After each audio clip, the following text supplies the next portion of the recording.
antara lembah-lembah yang pernah menjadi tanah perjanjian, ada suatu masa ketika langit terasa sunyi. Doa-doa naik, tetapi tidak ada suara yang turun. Permohonan dipanjatkan, tetapi tidak ada tanda yang diberikan. Bangsa Israel hidup dalam kegelapan yang bukan sekadar kegelapan malam, melainkan kegelapan yang lahir dari penindasan yang telah berlangsung terlalu lama.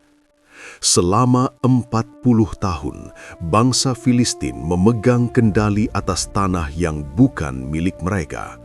40 tahun adalah waktu yang cukup panjang untuk membuat sebuah bangsa lupa akan siapa diri mereka. Cukup panjang untuk membuat mereka berhenti bermimpi tentang kebebasan.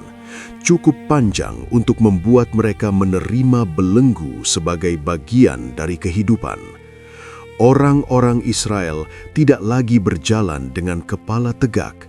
Mereka membayar upeti, mereka menunduk di hadapan para penguasa asing, mereka menahan amarah yang tidak berani mereka ungkapkan dengan lantang, dan di sudut-sudut tersembunyi, di antara bisikan yang hati-hati, ada yang masih berdoa, masih menunggu, masih percaya bahwa Tuhan belum sepenuhnya berpaling.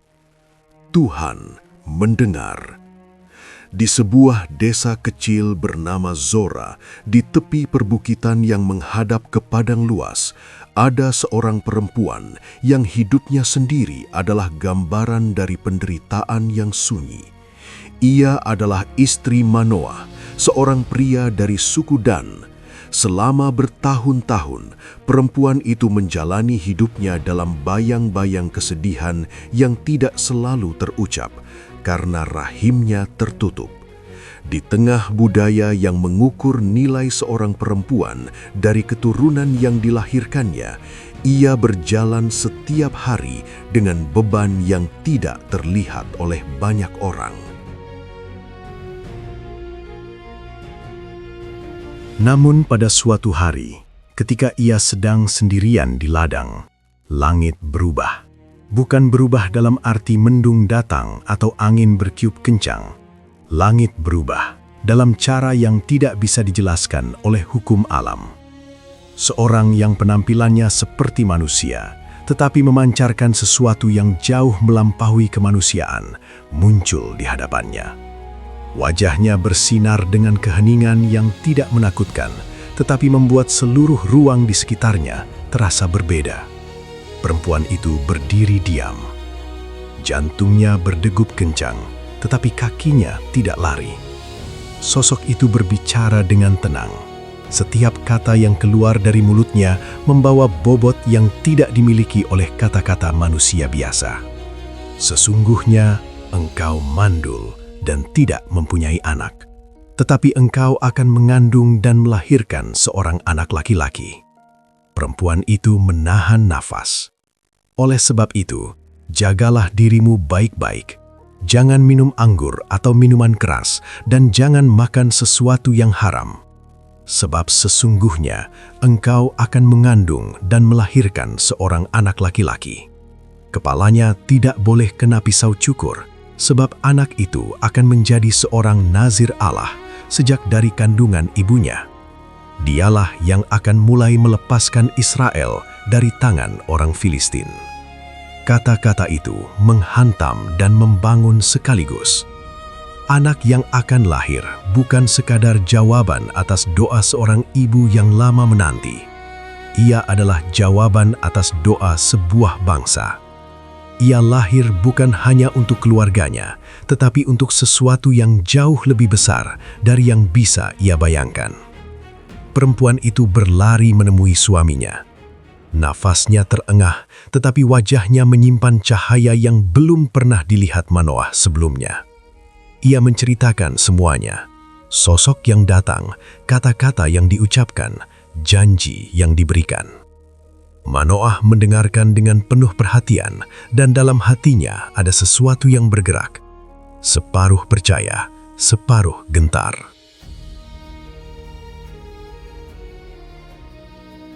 Manoah berdoa.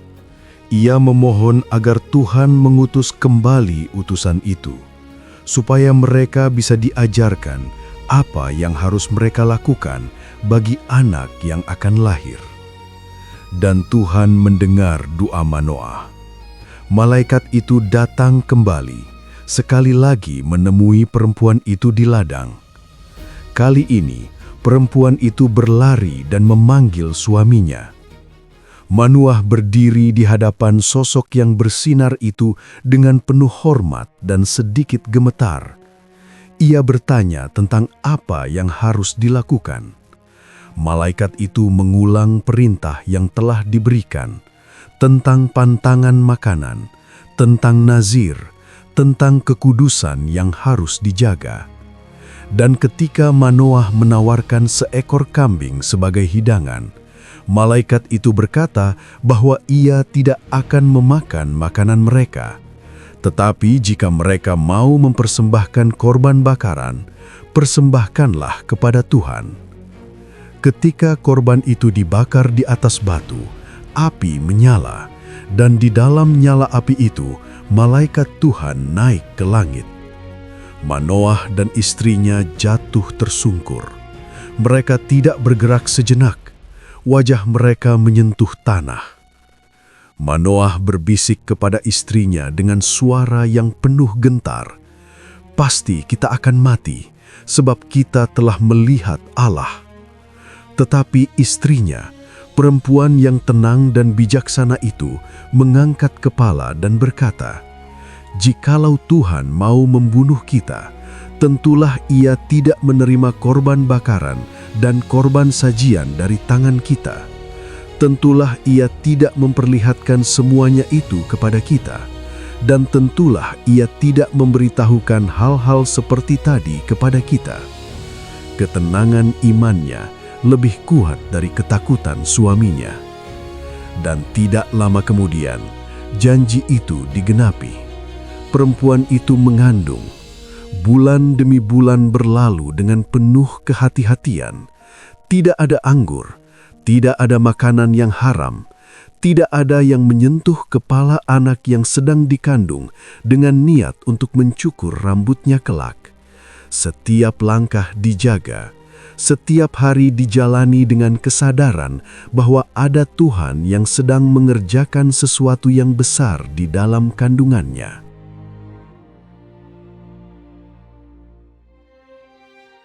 Ketika hari kelahiran itu tiba, tangisan seorang bayi memecah keheningan malam di Zora. Manoah dan istrinya memberi anak itu nama Samson. Nama yang sederhana, tetapi sejarah akan mengingatnya lama.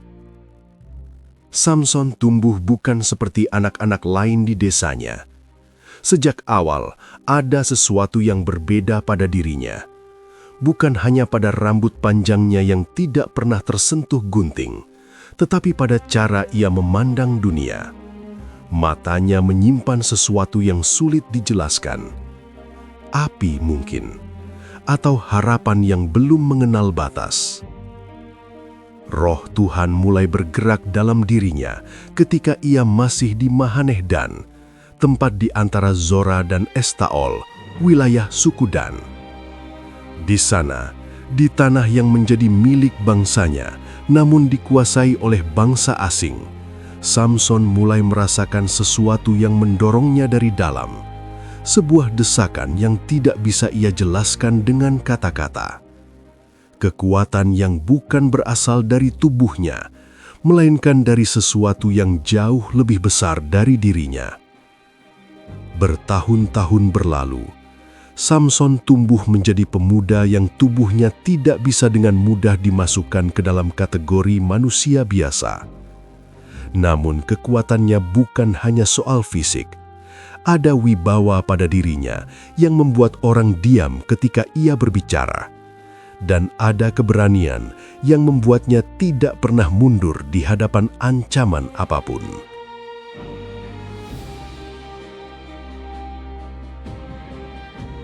Pada suatu hari, dalam perjalanan menuju Timna, Samson melewati kebun-kebun anggur yang membentang di kaki bukit. Angin bertiup hangat. Langkahnya santai, tidak ada tanda-tanda bahaya. Kemudian, dari balik semak yang lebat, seekor singa muda melompat ke arahnya. Bukan sembarang binatang. Singa muda yang lapar adalah mesin pembunuh yang bergerak dengan naluri dan kecepatan. Cakarnya bisa merobek daging dengan sekali ayunan. Taringnya bisa mematahkan tulang dengan mudah. Dan seorang manusia, bahkan pria berbadan besar sekalipun, tidak punya banyak pilihan ketika berhadapan dengan makhluk seperti itu. Namun Samson tidak berlari. Roh Tuhan menghinggapinya dengan kuasa yang luar biasa. Sesuatu mengalir dari dalam keluar. Bukan kemarahan, bukan kepanikan, melainkan kekuatan tenang dan menakutkan. Samson meraih singa itu. Dengan tangan kosong, tanpa pedang, tanpa tombak, tanpa alat apapun, ia mengoyak singa itu seperti mengoyak seekor anak kambing. Tidak ada yang menyaksikannya. Ayah dan ibunya tidak tahu. Samson tidak menceritakannya kepada siapapun. Ia hanya melanjutkan perjalanannya seolah tidak ada yang terjadi.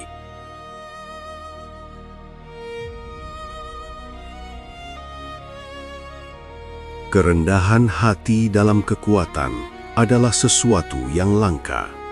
Pada hari itu, Samson memilikinya. Ia mengetahui bahwa kekuatan yang ada dalam dirinya bukan miliknya sendiri. Ia adalah bejana, bukan sumber. Ia adalah saluran, bukan asal-muasal. Di tanah Uz, ketika orang-orang merasakan langit terasa sunyi, Tuhan sedang diam-diam menyiapkan sesuatu. Di sebuah desa kecil bernama Zora, di dalam rahim seorang perempuan yang lama menunggu, sebuah jawaban sedang dibentuk. Sebuah tangan yang akan mengoyak belenggu, meskipun tangan itu sendiri suatu hari nanti akan menemukan belenggu yang tidak bisa diputuskan oleh kekuatan fisik. Tetapi pada hari itu, di kebun anggur Timnah, angin berhembus seperti biasa, dan Samson melanjutkan langkahnya, kuat, terpanggil, penuh janji. Ia belum tahu bahwa kekuatan terbesar yang ia miliki bukan ada di tangannya.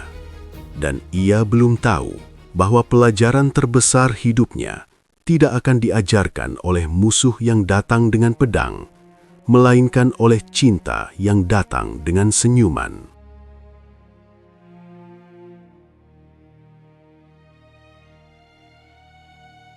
Ada sesuatu yang berbahaya dari kekuatan yang belum mengenal batas. Bukan karena kekuatan itu jahat pada dirinya sendiri, melainkan karena kekuatan yang tidak diiringi hikmat adalah api yang tidak memiliki pagar. Ia bisa menghangatkan, tetapi juga bisa membakar. Ia bisa melindungi, tetapi juga bisa menghancurkan. Dan Samson, pemuda dari Zora yang tangannya telah mengoyak singa dengan mudah, akan segera belajar hal ini dengan cara yang paling menyakitkan. Namun, pelajaran itu belum datang, tidak hari ini.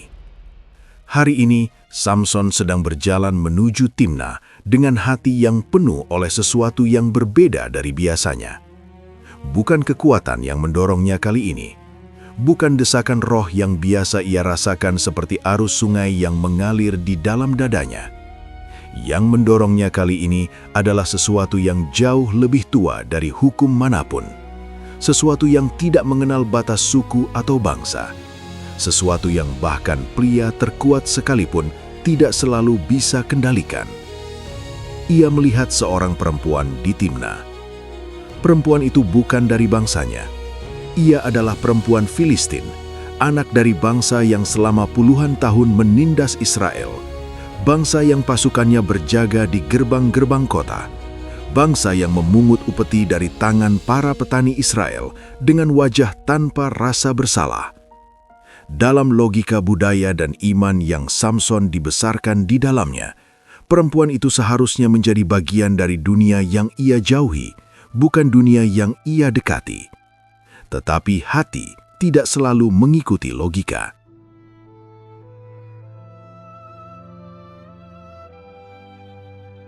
Samson pulang dan berbicara kepada ayah dan ibunya dengan nada yang tidak menyisakan banyak ruang untuk negosiasi. Aku melihat seorang perempuan di Timna dari antara anak-anak perempuan orang Filistin. Ambillah dia menjadi istriku. Manoah dan istrinya bertukar pandang. Di dalam pandangan itu ada banyak hal yang tidak terucapkan, kekhawatiran, kebingungan, dan pertanyaan yang sudah mereka ketahui jawabannya, namun tetap harus mereka ajukan. Apakah tidak ada perempuan di antara anak-anak saudara kami atau di antara seluruh umat kita? Kata Manoah dengan suara yang hati-hati namun jelas. Sehingga engkau pergi mengambil istri dari orang Filistin yang tidak bersunat itu. Pertanyaan itu bukan sekadar soal tradisi. Itu adalah pertanyaan tentang identitas, tentang perjanjian, tentang arah hidup seorang anak yang sejak sebelum lahir sudah dipanggil Tuhan untuk sebuah tujuan yang besar. Orang tua manapun yang memahami beratnya tanggung jawab kenabian akan merasakan apa yang dirasakan Manoah dan istrinya pada hari itu. Namun, Samson bergeming. Ia berkata, "Ambillah dia bagiku, sebab dia yang kusukai." Kata-kata yang singkat, tidak ada penjelasan panjang, tidak ada argumen teologis. Hanya satu kalimat yang lahir dari hati yang sudah memutuskan sebelum mulut sempat meminta pendapat pikiran. Manoah dan istrinya tidak tahu, dan bahkan Samson sendiri mungkin tidak menyadarinya sepenuhnya, bahwa di balik keputusan yang tampak seperti kesalahan ini, ada sesuatu yang sedang dikerjakan Tuhan. Tuhan sedang mencari kesempatan untuk menghadapkan Samson dengan bangsa Filistin. Bukan berarti Tuhan menyetujui setiap langkah Samson, tetapi dalam kedaulatannya yang tak terselami, bahkan ketidaktaatan manusia bisa dipakai sebagai jalan menuju tujuan yang lebih besar. Namun Samson tidak berjalan dalam kesadaran ilahi itu. Ia berjalan dalam gelora hati yang belum belajar menunggu. Mereka berangkat bersama, Samson, ayah dan ibunya, menuju Timna. Di kebun-kebun anggur yang sama dengan tempat Samson pernah mengoyak singa, keluarga itu berjalan dalam keheningan yang penuh dengan pikiran masing-masing. Manoah dan istrinya berjalan agak di depan, sementara Samson sedikit tertinggal. Pikirannya melayang ke wajah perempuan yang telah mengisi pikirannya sejak pertama kali ia melihatnya. Dan disitulah ia menemukan sesuatu yang tidak ia sangka. Di sisa bangkai singa yang pernah ia kalahkan beberapa waktu lalu, ada sarang lebah. Madu mengalir dari dalam tulang-tulang itu, manis dan murni. Samson mengambilnya dengan tangannya dan memakannya sambil berjalan. Ia bahkan memberikan sebagian kepada ayah dan ibunya, tetapi tidak menceritakan dari mana madu itu berasal. Dari bangkai singa yang telah menjadi tempat bersarangnya kehidupan baru. Di Timna, perjamuan pernikahan digelar. 30 orang muda Filistin diundang sebagai teman pengantin, sebuah kebiasaan setempat yang normal, namun bagi Samson menjadi panggung dari sebuah drama yang belum ia bayangkan.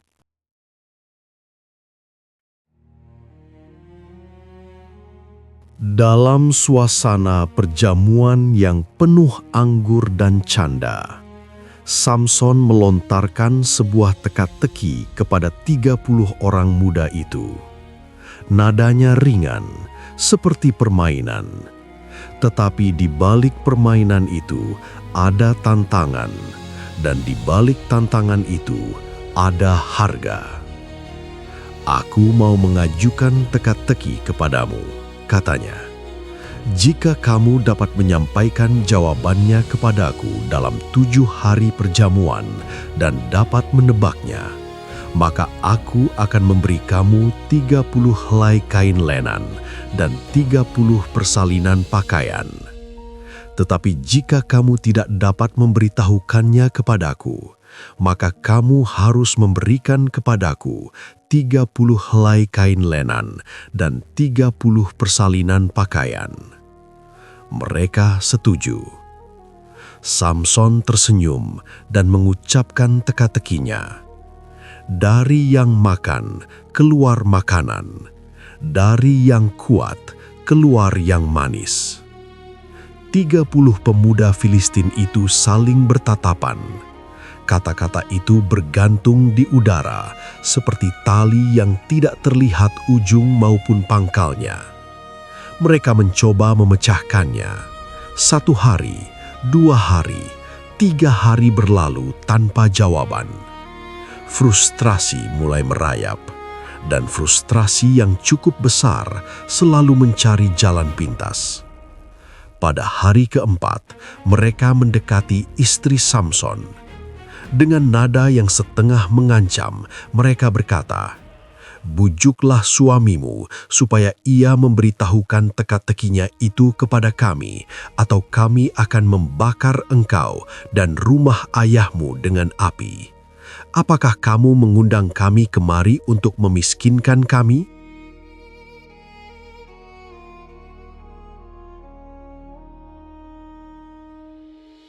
Perempuan itu ketakutan. Ia pergi kepada Samson dengan air mata yang pertama kali ia tumpahkan di hadapannya. Ia meratap, membujuk, memohon, "Engkau membenci aku dan tidak mencintai aku. Engkau mengajukan teka-teki kepada orang-orang sebangsaku, tetapi engkau tidak memberitahukannya kepadaku." Samson bertahan selama beberapa hari.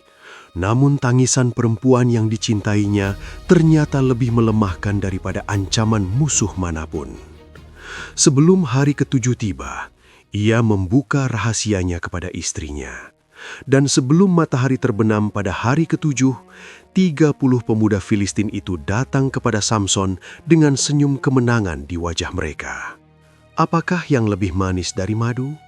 Apakah yang lebih kuat dari singa? Samson terdiam sejenak. Ia melihat ke arah istrinya. Kemudian ia berkata dengan suara yang dingin dan penuh makna, "Jikalau kamu tidak membajak dengan lembu betinaku, kamu tidak akan dapat memecahkan teka-tekiku." Mereka memenangkan taruhan, tetapi dengan cara yang tidak jujur. Roh Tuhan menghinggapi Samson, bukan dengan ketenangan seperti sebelumnya, melainkan dengan kuasa yang mengalir seperti sungai yang jebol bendungannya. Ia turun ke Askelon, salah satu kota Filistin yang besar, dan membunuh 30 orang di sana. Ia mengambil pakaian mereka dan memberikannya kepada 30 pemuda yang memenangkan teka-teki. Kemudian, dengan amarah yang masih membara di dadanya, ia pergi ke rumah ayahnya.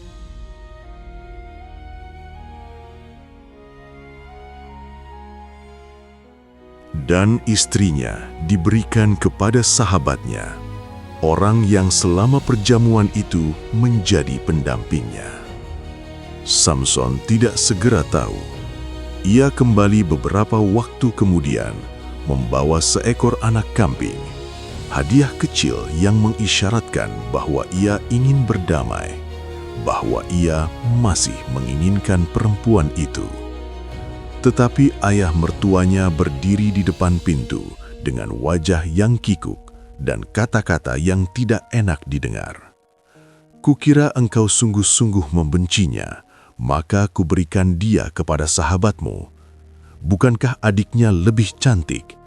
Ambillah dia sebagai gantinya." Samson berdiri diam. Udara di antara mereka terasa seperti dinding batu. Kemudian ia berbicara, dan dalam suaranya ada sesuatu yang mengering, seperti sungai yang tiba-tiba berhenti mengalir. "Kali ini aku bebas dari kesalahan terhadap orang Filistin, kalau aku berbuat jahat terhadap mereka." Ia pergi dan menangkap 300 ekor rubah. Ia mengikatkan ekor mereka berdua-dua, dan di antara setiap pasang ekor, ia meletakkan suluh yang menyala.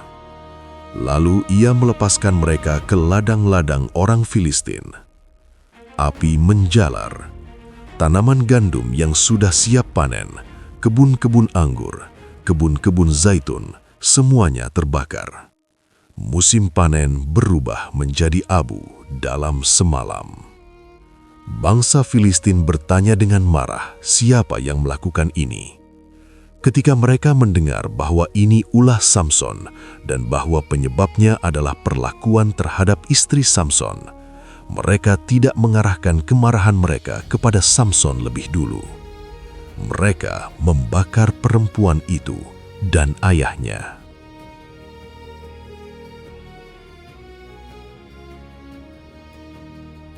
Ketika Samson mendengar hal ini, sesuatu di dalam dirinya hancur dengan cara yang berbeda dari sebelumnya. Ini bukan lagi soal teka-teki atau taruhan.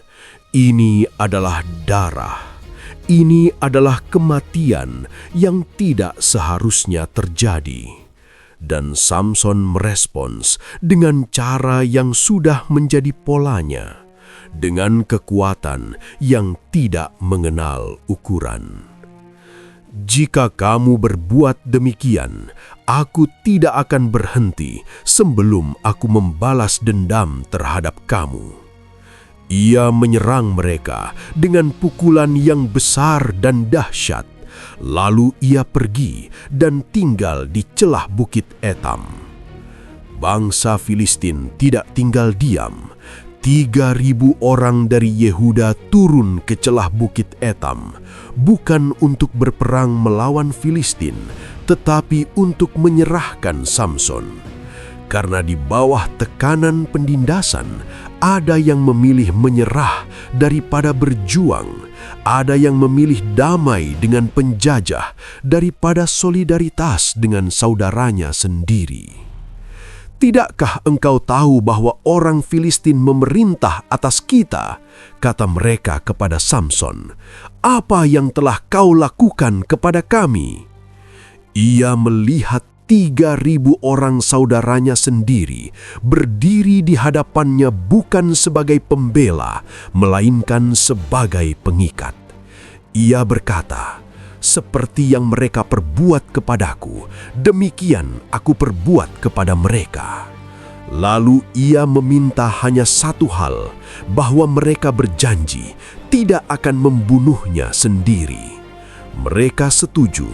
Mereka mengikat Samson dengan 2 tali baru dan membawanya ke pihak Filistin.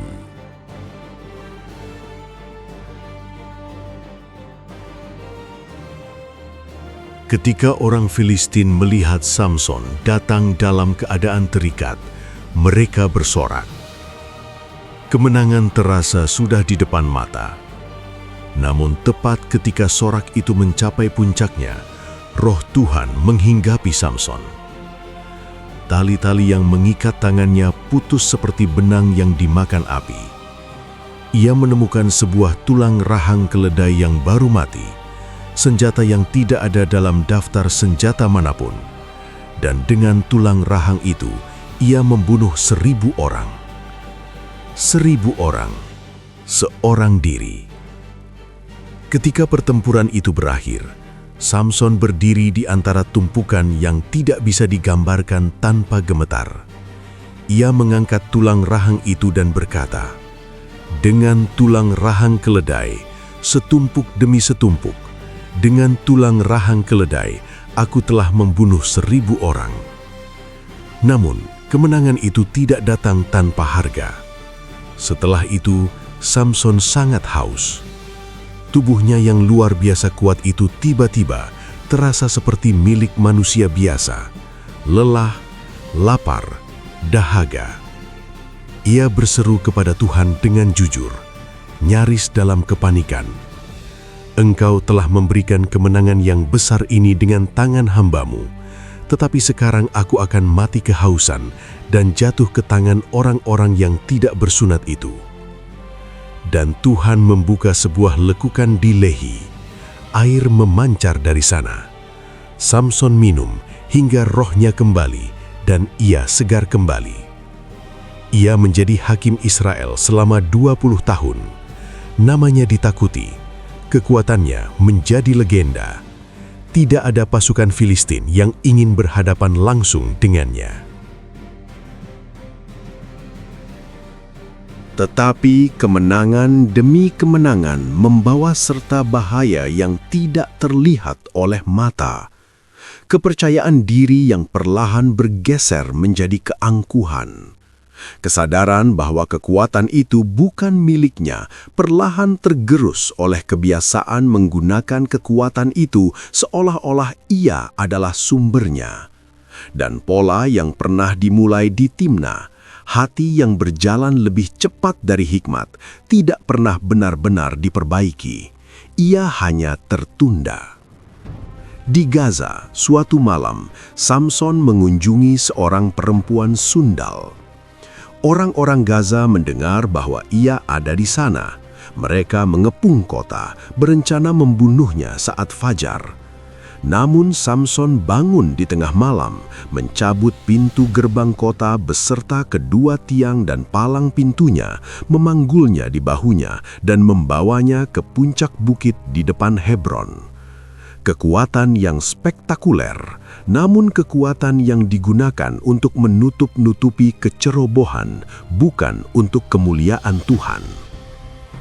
Inilah Samson pada babak ini hidupnya. Seorang yang menggunakan anugerah Tuhan dengan cara yang semakin lama semakin jauh dari tujuan semula. Seorang yang menang di medan perang tetapi kalah dalam peperangan yang lebih sunyi, peperangan melawan dirinya sendiri. Seorang hakim yang kuat secara fisik namun semakin lemah secara rohani, tanpa menyadari bahwa kelemahan itu sedang tumbuh seperti akar yang tidak terlihat jauh di bawah tanah yang tampak kokoh. Dan dari akar itulah pohon kehancurannya akan tumbuh. Karena di suatu lembah yang belum pernah Samson kunjungi, ada seorang perempuan yang namanya akan diukir bersama namanya dalam sejarah, bukan sebagai kisah cinta, melainkan sebagai peringatan. Perempuan itu bernama Delila, dan ketika Samson melihatnya pertama kali, ia tidak akan tahu bahwa ia sedang melihat awal dari akhir.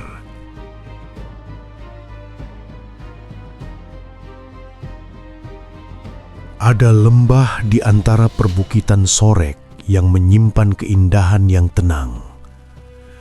Angin berhembus dengan cara yang berbeda di sana, lebih lembut, lebih hangat, seolah lembah itu adalah tempat yang sengaja diciptakan untuk membuat manusia menurunkan kewaspadaannya. Pohon-pohon tumbuh rindang di tepinya, sungai kecil mengalir dengan suara yang menenangkan. Dan di lembah itulah Samson melakukan kesalahan terbesar dalam hidupnya. Bukan dengan mengangkat senjata, bukan dengan menantang musuh, bukan dengan keputusan yang terlihat bodoh dari luar. Ia jatuh cinta. Perempuan itu bernama Delila. Tidak banyak yang dicatat tentang asal-usulnya. Apakah ia orang Filistin atau bukan, tidak disebutkan dengan eksplisit. Tetapi satu hal yang pasti, ia tinggal di lembah Sorek, wilayah yang berada di perbatasan antara tanah Israel dan pengaruh Filistin. Dan ketika Samson melihatnya, sesuatu dalam dirinya bergerak dengan cara yang tidak pernah ia pelajari cara mengendalikannya. Ia mengasihi Delila. Kata itu, mengasihi, digunakan dengan berat dalam kisah ini. Bukan sekedar ketertarikan, bukan sekedar nafsu seperti malam di Gaza. Ini adalah sesuatu yang lebih dalam, lebih berbahaya, dan justru karena itulah lebih mematikan. Karena cinta yang tulus kepada orang yang salah bisa menghancurkan lebih tuntas daripada kebencian musuh manapun. Samson tidak tahu, atau mungkin tidak mau tahu, bahwa di balik senyuman Delila ada sebuah rapat yang sedang berlangsung di tempat lain. 5 orang raja Filistin mendengar bahwa Samson telah jatuh hati kepada seorang perempuan di lembah Sorek. Mereka tidak membuang waktu. Mereka tahu bahwa apa yang tidak bisa mereka raih dengan kekuatan tentara, mungkin bisa mereka raih melalui satu perempuan yang tepat. Mereka mendatangi Delila, bukan dengan senjata, tetapi dengan tawaran yang jauh lebih tajam dari pedang manapun. Bujuklah dia, dan cobalah tahu di mana letak kekuatannya yang besar itu, dan dengan apa engkau dapat diikat dan direndahkan. Kami masing-masing akan memberi engkau 1.100 uang perak, 5.500 uang perak, jumlah yang cukup untuk mengubah kehidupan seseorang selamanya. Jumlah yang cukup untuk membeli sebuah pilihan yang tidak mudah, tetapi bagi seseorang yang hatinya belum sepenuhnya dimiliki oleh cinta yang ia tampilkan, jumlah itu ternyata cukup. Delila menerima tawaran itu. Dan dari sinilah, sebuah permainan yang paling kejam dalam kisah Samson dimulai. Permainan yang dibarut oleh ciuman, oleh ratapan, oleh kata-kata manis yang mengalir seperti madu yang menyembunyikan racun di dalamnya. Delila mulai dengan pertanyaan yang tampak polos. Ia berbaring dekat Samson, tangannya membelai rambutnya yang panjang, suaranya lembut seperti nyanyian pengantar tidur. Beritahukanlah kepadaku, di mana letak kekuatanmu yang besar itu, dan dengan apa engkau dapat diikat dan direndahkan.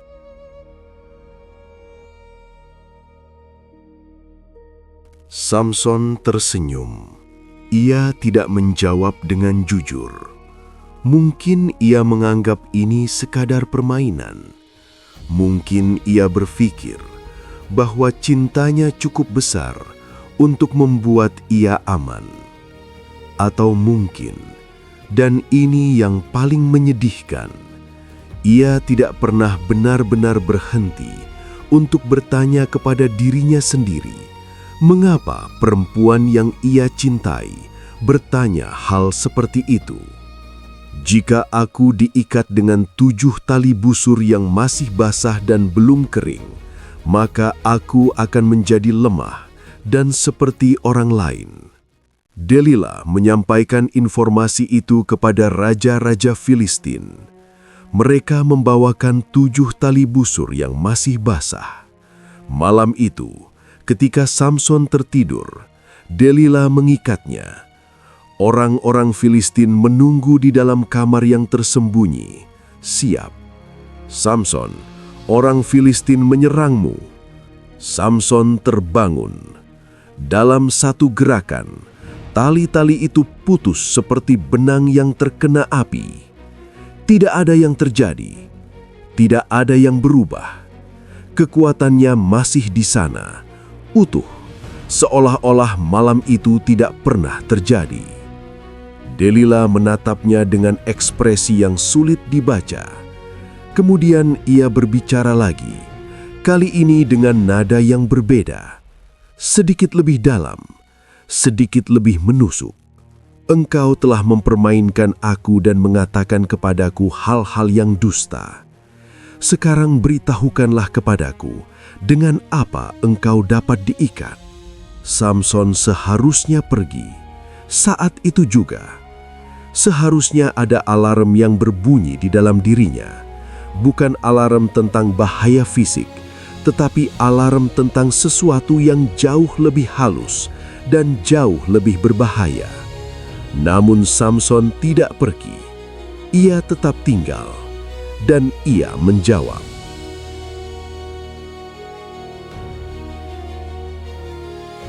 Delila kembali menyampaikannya. Orang-orang Filistin kembali menunggu. Tali baru diikatkan ke tubuh Samson yang tidur. Dan kembali, suara Delila membangunkannya dengan kata-kata yang sama. Samson, orang Filistin menyerangmu. Tali-tali baru itu putus seperti kapas di tangannya. Kekuatannya tidak berkurang sedikit pun. Delilah tidak menyerah, justru sebaliknya, ia mengganti strateginya. Permintaan ketiga datang, dan Samson kembali memberikan jawaban palsu. Kali ini, ia menyebut 7 helai rambut kepalanya yang dikepang dan ditenun menjadi lungsin. Delilah meragukannya. Ia menancapkan pasak. Ia membangunkan Samson dengan seruan yang sama. Dan Samson kembali bangkit dengan kekuatan yang tidak berkurang. 3 kali Delilah mencoba. 3 kali Samson berbohong. 3 kali ia selamat. Namun ia tidak pergi. Ia tidak berpindah tempat. Ia tidak mempertanyakan mengapa perempuan yang mengaku mencintainya terus-menerus mencoba melemahkan dan menyerahkannya kepada musuh. Atau mungkin ia mempertanyakannya. Mungkin di suatu sudut yang gelap dalam pikirannya, ada suara kecil yang sudah lama mencoba berbicara. Tetapi cinta, atau apapun yang ia sebut cinta, telah membuat suara itu semakin kecil dan semakin jauh. Kemudian datanglah hari-hari yang paling mematikan dalam kisah ini. Bukan karena terjadi sesuatu yang dramatis secara tiba-tiba, tetapi karena Delilah mengerti bahwa kekuatan yang paling besar dalam diri manusia kadang bisa dikalahkan bukan oleh satu pukulan keras, melainkan oleh tetesan yang terus-menerus.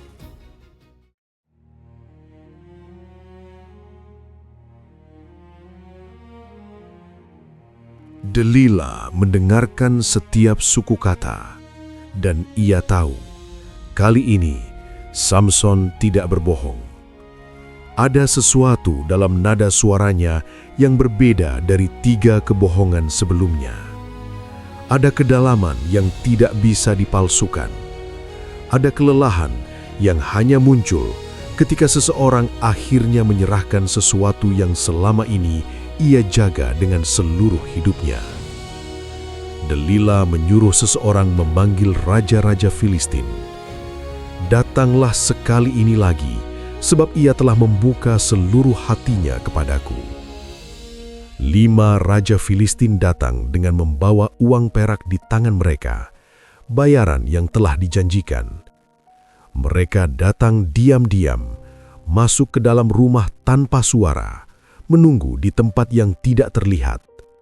Delilah membuat Samson tidur di atas lututnya. Malam itu, dalam keheningan yang berbeda dari keheningan doa dan penyembahan, Samson tertidur.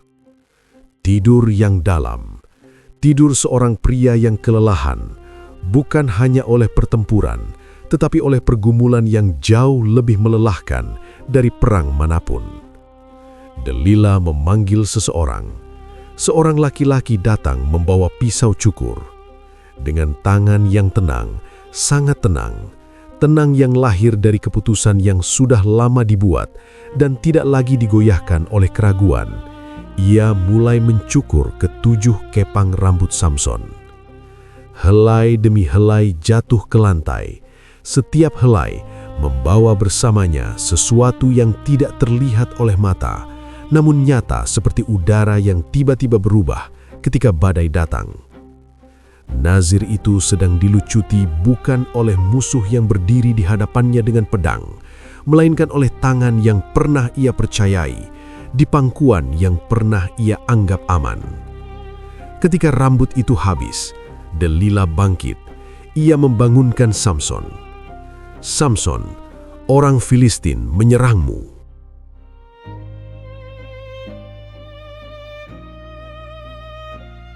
Samson terbangun. Gerakannya masih refleks. Tubuh yang telah ratusan kali bangun dari tidur untuk menghadapi bahaya. Ia bersiap untuk berdiri, bersiap untuk melawan, bersiap untuk melakukan apa yang selalu ia lakukan. Namun, sesuatu tidak ada. Kekosongan itu tidak terasa seperti kehilangan otot, tidak terasa seperti tubuh yang tiba-tiba sakit. Itu adalah kekosongan yang lebih dalam dan lebih gelap dari itu. Seperti sumber mata air yang tiba-tiba kering. Seperti api yang padam tanpa peringatan. Seperti suara yang pernah selalu ada dan kini sunyi sepenuhnya. Ia tidak tahu bahwa Tuhan telah meninggalkannya. Kalimat itu adalah kalimat paling menyedihkan dalam seluruh kisah Samson. Bukan karena Tuhan yang pertama kali memutuskan hubungan itu, melainkan karena Samsonlah yang selangkah demi selangkah, hari demi hari, pilihan demi pilihan, telah berjalan menjauh dari Tuhan hingga jarak itu tidak lagi terasa. Dan ketika Tuhan akhirnya tidak lagi hadir, Samson bahkan tidak menyadarinya. Orang-orang Filistin menangkapnya. Mereka memegang tangannya yang perkasa, yang kini tidak lagi perkasa. Mereka merantai tangannya. Dan kemudian, dengan cara yang paling kejam yang bisa mereka pikirkan, cara yang memastikan bahwa pria yang pernah melihat dengan jelas dan bergerak dengan bebas, itu tidak akan pernah lagi bebas dengan cara yang sama. Mereka mencungkil kedua matanya. Kegelapan. Bukan kegelapan malam yang masih menyimpan bintang-bintang. Bukan kegelapan ruangan yang gelap yang masih membiarkan cahaya meresap di bawah pintu. Ini adalah kegelapan yang total dan permanen. Kegelapan yang tidak mengenal pagi, yang tidak mengenal fajar, yang tidak akan pernah berakhir selama mata yang dicungkil itu tidak bisa tumbuh kembali.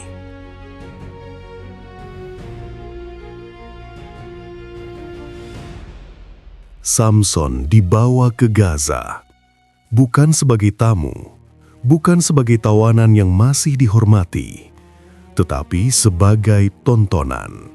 Sebagai simbol kemenangan bangsa Filistin atas seseorang yang selama bertahun-tahun menjadi mimpi buruk mereka.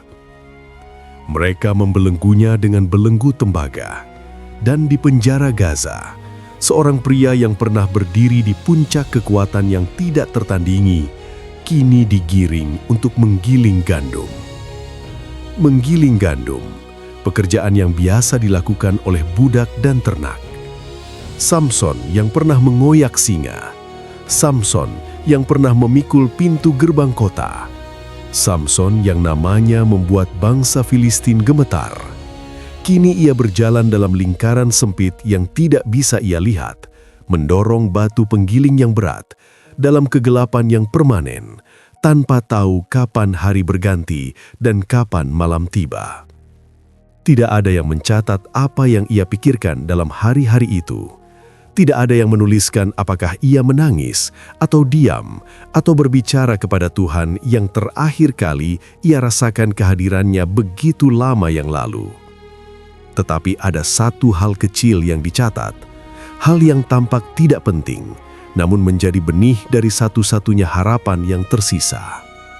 Rambut Samson mulai tumbuh kembali.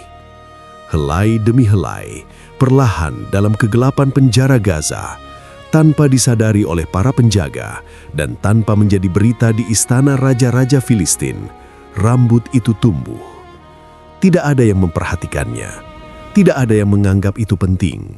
Bagi mereka, Samson sudah selesai, sudah tidak berbahaya, sudah bukan ancaman. Namun Tuhan tidak pernah sepenuhnya menutup pintu bagi orang yang belum sepenuhnya menutup hati mereka.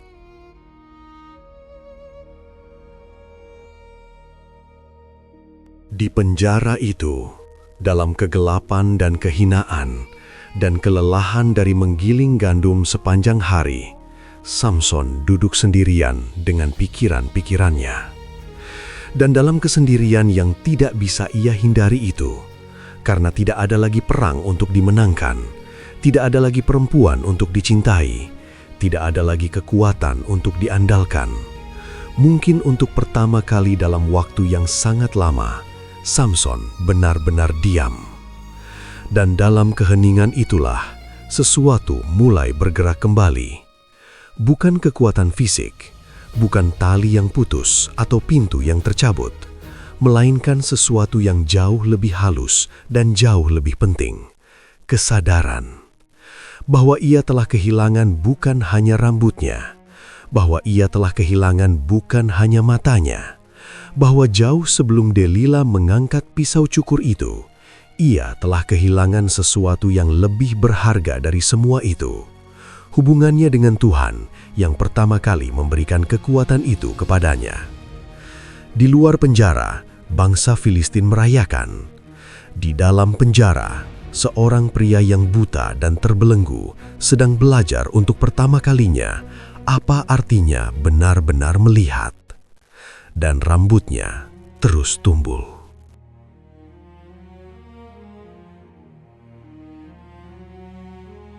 Waktu bergerak dengan cara yang berbeda di dalam penjara. Di luar tembok Gaza, musim berganti, pasar ramai oleh pedagang, anak-anak berlari di jalanan berbatu, dan kehidupan terus berjalan dengan ritmenya yang biasa.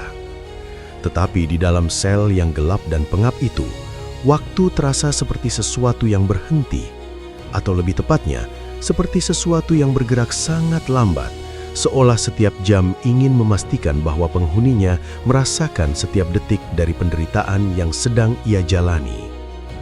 Samson menggiling gandum. Hari demi hari, lingkaran demi lingkaran. Batu penggiling yang berat berputar di bawah dorongan tangannya, tangan yang pernah mengoyak singa, tangan yang pernah mematahkan tali-tali seperti kapas, tangan yang pernah membawa tulang rahang keledai ke dalam pertempuran dan keluar sebagai pemenang. Kini tangan itu mendorong batu. Kini tangan itu melakukan pekerjaan yang oleh bangsa Filistin dianggap terlalu rendah, bahkan untuk prajurit paling hina sekalipun. Mereka sengaja memilih pekerjaan itu, bukan karena mereka membutuhkan gandum yang digiling oleh Samson, melainkan karena penghinaan adalah bagian dari hukuman. Karena melihat seseorang yang pernah kau takuti kini merangkak dalam kegelapan adalah kepuasan yang tidak bisa digantikan oleh kemenangan di medan perang manapun. Tetapi ada hal yang tidak mereka perhatikan. Ada hal yang luput dari pengawasan para penjaga yang berjaga di luar sel itu. Sesuatu yang tumbuh dalam keheningan, helai demi helai, perlahan dan tanpa suara, seperti tanaman yang tumbuh di celah batu, keras kepala, gigih, dan penuh dengan janji yang belum tergenapi. Rambut Samson terus tumbuh. Tidak ada yang tahu berapa lama ia dipenjara sebelum hari itu tiba. Tidak ada yang mencatat dengan tepat berapa musim berlalu antara malam ketika Dalila mengangkat pisau cukur dan pagi ketika para raja Filistin memutuskan bahwa sudah waktunya merayakan kemenangan mereka secara resmi dan besar-besaran. Yang tercatat hanyalah bahwa ketika hari itu akhirnya datang, rambut Samson telah tumbuh kembali. Dan Tuhan sedang mempersiapkan sesuatu yang tidak seorang pun di antara pesta itu bayangkan. Kuil Dagon berdiri megah di jantung kota Gaza, bukan bangunan biasa. Ia adalah simbol kekuasaan religius dan politik bangsa Filistin, tempat mereka menyembah dewa mereka, tempat mereka memohon kemenangan sebelum perang dan mengucapkan syukur sesudahnya. Tiang-tiangnya besar dan kokoh, menopang atap yang menaungi ribuan orang di bawahnya. Ukiran-ukiran menghiasi dindingnya, persembahan-persembahan bertumpuk di atas mezbah. Pada hari itu, kuil itu penuh sesak. Ribuan orang datang untuk merayakan sebuah kesempatan yang oleh para raja Filistin dianggap sebagai bukti paling nyata dari kuasa dewa mereka. Mereka datang dari berbagai kota, dari Askelon, dari Asdod, dari Ekron, dari Gat, dari Gaza sendiri.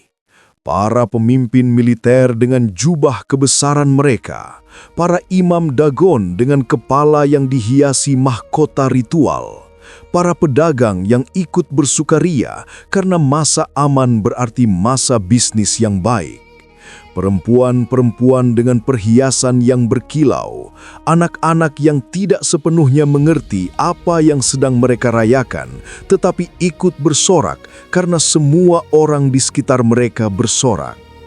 Di atas atap saja, ada 3.000 orang yang berdesak-desakan untuk melihat dengan lebih jelas.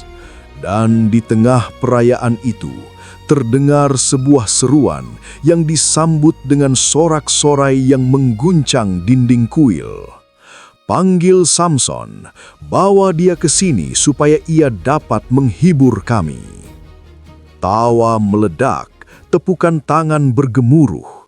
Itu adalah gagasan yang sempurna, mempertontonkan musuh terbesar mereka sebagai badut, sebagai hiburan, sebagai bukti hidup bahwa dewa mereka lebih kuat dari Tuhan orang Israel. Tidak ada yang lebih memuaskan dari kemenangan yang bisa dilihat, ditertawakan, dan dikenang.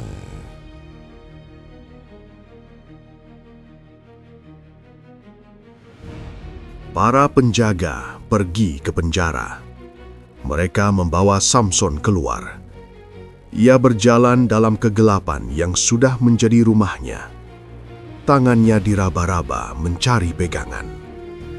Seseorang memegang lengannya, menuntunnya, bukan dengan hormat, tetapi dengan cara yang dipakai seseorang ketika menuntun binatang tontonan ke tengah arena.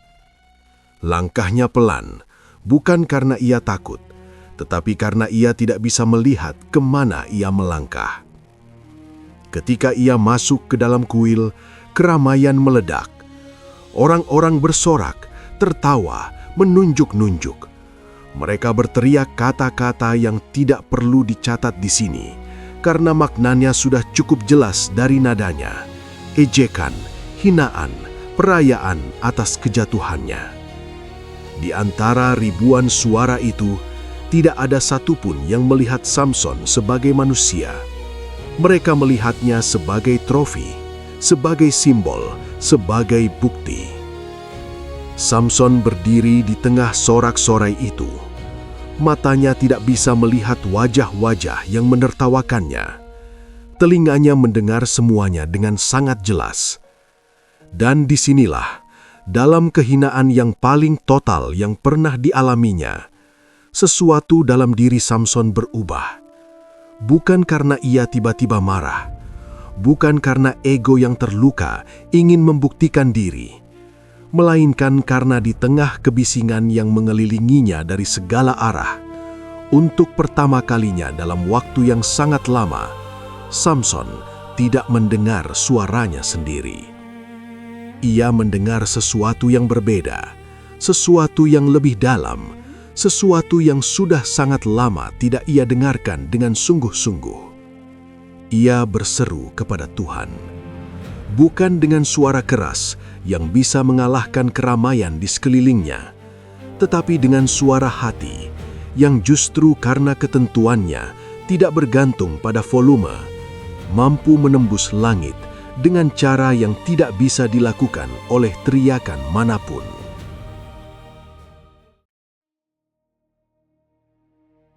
Namun sebelum doa itu diucapkan, ada satu permintaan kecil yang ia sampaikan kepada seorang anak muda yang menuntunnya. Biarkan aku memegang tiang-tiang yang menopang rumah ini, supaya aku dapat bersandar padanya. Permintaan yang tampak sederhana. Permintaan seorang pria buta yang kelelahan, yang ingin bersandar setelah berjalan menempuh jarak dari penjara ke kuil. Anak muda itu tidak mencurigai apapun. Ia menuntun Samson ke tengah, tepat di antara dua tiang utama yang menopang seluruh bangunan itu. Samson meraih kedua tiang itu, tangan kanannya pada satu tiang, tangan kirinya pada tiang yang lain. Ia berdiri di antara keduanya dalam kegelapan yang telah menjadi teman setianya selama berbulan-bulan ini. Di atasnya, ribuan orang masih bersorak.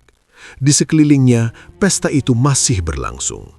Tidak ada yang menyadari bahwa sesuatu sedang berubah. Tidak ada yang menyadari bahwa lelaki buta yang berdiri di antara dua tiang itu sedang melakukan hal yang paling penting yang pernah ia lakukan dalam seluruh hidupnya. Ia berdoa, "Ya Tuhan Allah, ingatlah kiranya aku. Kuatkanlah kiranya aku sekali ini saja ya Allah, sehingga dengan satu pembalasan aku dapat balas dendam kepada orang Filistin karena kedua mataku."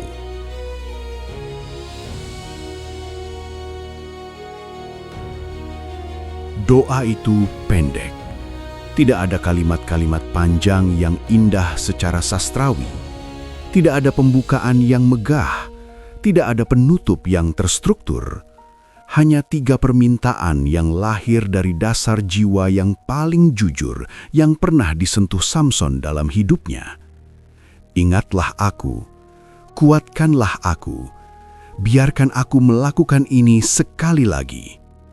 Dan di balik kata-kata yang sederhana itu, ada sesuatu yang jauh lebih penting dari semua yang pernah Samson ucapkan kepada Tuhan sebelumnya.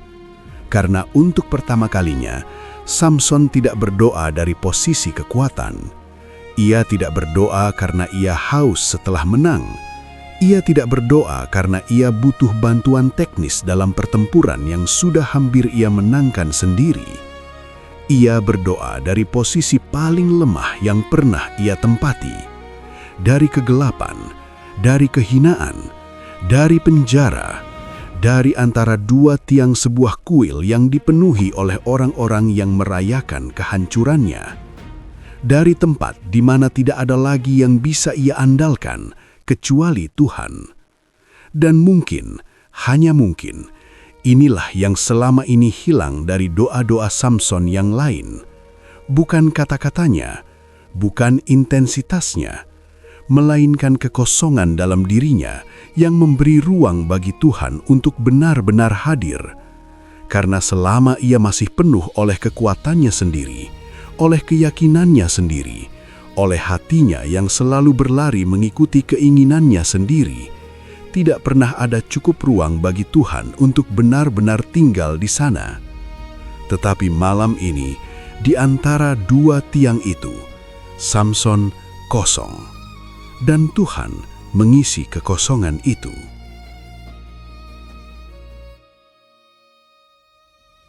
Samson menarik nafas dalam-dalam. Ia merasakan sesuatu yang sudah sangat lama tidak ia rasakan. Sesuatu yang mengalir masuk seperti sungai yang kembali setelah musim kemarau panjang. Hangat, kuat, nyata. Bukan kekuatan yang lahir dari otot atau tekad atau amarah, melainkan kekuatan yang turun dari tempat yang tidak bisa disentuh oleh pisau cukur manapun, yang tidak bisa direnggut oleh pengkhianatan manapun, yang tidak pernah benar-benar pergi meskipun ia sendiri yang perlahan berjalan meninggalkannya. Roh Tuhan kembali. Samson mencondongkan dirinya dengan sekuat tenaga. Kedua tangannya mendorong tiang-tiang itu, satu ke kiri, satu ke kanan. Bukan dengan ledakan amarah yang membabi buta, melainkan dengan kehendak yang sadar, dengan keputusan yang telah dipertimbangkan, dengan kesadaran penuh tentang apa yang akan terjadi. Ia tahu ia akan mati, dan ia memilih untuk tetap mendorong. Biarlah aku mati bersama-sama dengan orang Filistin ini. Tiang pertama bergerak. Suaranya seperti raungan bumi. Bukan suara yang biasa dikeluarkan oleh batu dan kayu, melainkan suara yang terdengar seolah sesuatu yang seharusnya tidak bergerak, dipaksa bergerak oleh kekuatan yang melampaui hukum alam. Tiang kedua menyusul. Lantai bergetar, debu berjatuhan dari langit-langit. Selama sepersekian detik, ribuan orang di dalam kuil itu terdiam.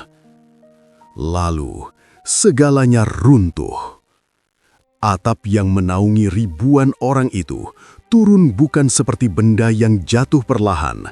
Ia turun sekaligus, masif, dengan suara guntur yang memenuhi seluruh kota Gaza dan terdengar jauh hingga ke ladang-ladang di luar tembok Gaza. Tiang-tiang yang telah berdiri selama puluhan tahun menopang kebanggaan dan kekuasaan bangsa Filistin runtuh menjadi puing-puing dalam hitungan detik.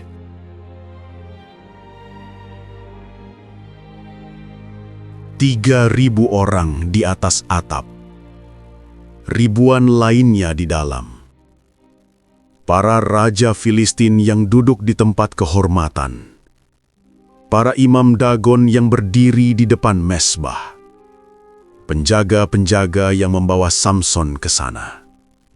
Semua orang yang pada hari itu datang untuk merayakan kejatuhannya. Mereka semua dikubur dalam reruntuhan kuil yang pernah menjadi simbol kekuasaan dewa mereka. Dan di tengah reruntuhan itu, di antara puing-puing batu dan kayu dan abu perayaan yang padam, terbaring tubuh Samson. Matanya tidak akan pernah terbuka lagi. Kekuatannya tidak akan pernah mengoyak singa lain. Tangannya tidak akan pernah lagi mengangkat tulang rahang atau mencabut pintu gerbang kota. Ia pergi bersama mereka yang telah merampas matanya, yang telah membelenggunya, yang telah menjadikannya tontonan. Namun ia tidak pergi dalam kekalahan. Ia pergi dalam ketenangan seorang manusia yang pada akhirnya telah menemukan kembali apa yang paling berharga dalam hidupnya. Bukan kekuatan di tangannya, melainkan Tuhan yang ada di balik kekuatan itu. Saudara-saudara Samson datang ke Gaza untuk mengambil jenazahnya. Mereka mengangkatnya dari reruntuhan dengan tangan-tangan yang penuh duka cita. Mereka membawanya pulang ke tanah darinya dia pernah berangkat sebagai anak yang dijanjikan, sebagai bayi yang lahir dari rahim perempuan yang lama menunggu, sebagai nazir Tuhan yang rambutnya tidak pernah boleh disentuh pisau cukur.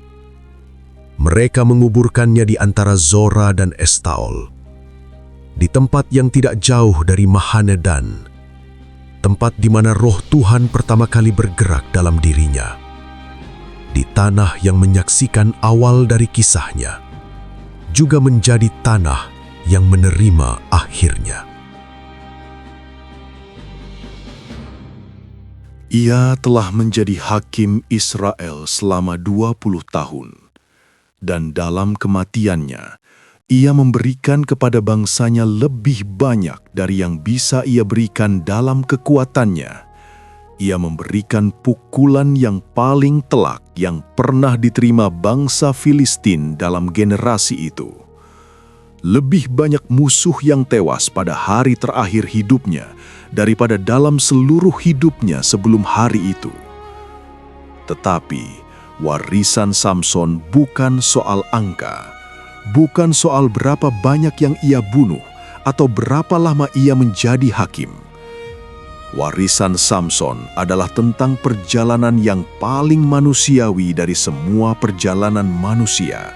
Perjalanan dari anugerah kepada kejatuhan, dan dari kejatuhan kepada penebusan. Perjalanan yang tidak lurus, tidak bersih, tidak mudah dijadikan contoh sederhana dalam khotbah yang singkat. Perjalanan yang penuh luka, penuh keputusan yang salah, penuh momen di mana seharusnya ia memilih berbeda, tetapi tidak memilih berbeda. Ia tidak pernah menjadi manusia yang sempurna. Ia tidak pernah menjadi pahlawan iman yang bebas dari noda. Ia bukan Yusuf yang memilih dengan teguh di setiap persimpangan. Ia bukan Daud yang meskipun jatuh selalu cepat kembali. Ia adalah Samson, manusia dengan kekuatan yang melampaui batas manusia, namun dengan kelemahan yang sangat manusiawi, sangat umum, sangat mudah dikenali oleh siapa saja yang pernah mencintai orang yang salah atau membiarkan hati berjalan lebih cepat dari hikmat. Dan justru karena itulah kisahnya tetap hidup.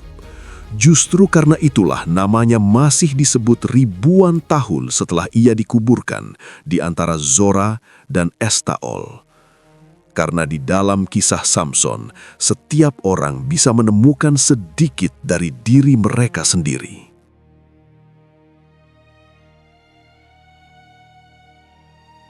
Ada satu hal terakhir yang perlu direnungkan dari kisah ini. Sesuatu yang tersembunyi di balik dramanya yang besar, di balik tiang-tiang yang runtuh, dan kegelapan yang permanen, dan pesta yang berubah menjadi bencana. Doa Samson yang terakhir dikabulkan. Bukan doa yang diucapkan dari posisi kekuatan, bukan doa yang datang ketika ia masih memiliki segalanya, mata untuk melihat, rambut yang belum dipotong, nama yang ditakuti, kebebasan untuk datang dan pergi sesukanya. Melainkan doa yang diucapkan dari posisi paling miskin yang pernah ia tempati. Dan Tuhan menjawabnya. Ini bukan tentang apakah Tuhan menyetujui setiap hal yang Samson lakukan. Bukan tentang apakah pembalasan dendam adalah motivasi yang mulia. Ini tentang satu kebenaran yang lebih besar dari semua itu, bahwa Tuhan tidak pernah sepenuhnya membuang seseorang yang masih mau berbalik dan menyerukan namanya. Bahkan dari tempat yang paling gelap, bahkan pada momen yang paling terlambat, bahkan ketika semua yang lain sudah habis. Samson tidak menemukan kembali imannya ketika hidupnya masih utuh.